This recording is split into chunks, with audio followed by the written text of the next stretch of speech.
Hi అండి. యూపీలో కృష్ణాష్టమి చాలా బాగా సెలబ్రేట్ చేసుకుంటారు. మేముండే కాలనీలో అయితే కింద శ్రీరాముడి టెంపుల్ ఉంది.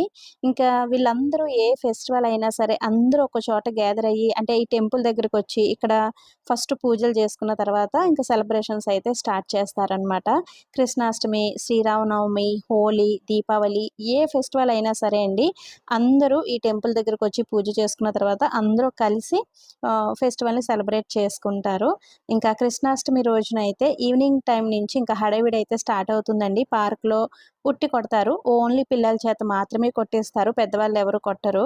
ఆ ఉట్టిలో కూడా వీళ్ళు చిన్న పిల్లలకి ఇష్టమైన చిన్న చిన్న టాయ్సు, చాక్లెట్సు ఇవే పెడతారండి. మన సైడ్ అయితే అందులో చల్లవేసి కాయిన్స్ అవి పెడతారు కదా! డబ్బులు పెడతారు కదండీ! ఇక్కడైతే చాక్లెట్సు, చిన్న చిన్న టాయ్సు పెడతారనమాట. ఇంకా ఫైనల్‌గా ఒక పాప అయితే ఉట్టి కొట్టింది. పిల్లలందరూ కూడా ఇంకా ఉట్టిలో ఉన్న చాక్లెట్స్ అవన్నీ కూడా తీసుకుంటున్నారు. యూపీలో మా కాలనీలో కృష్ణాష్టమి ఈ విధంగా సెలబ్రేట్ చేస్తారు. ఈ చిన్ని మినీ వ్లాగ్ నచ్చితే లైక్ ఇచ్చి వెళ్ళండి.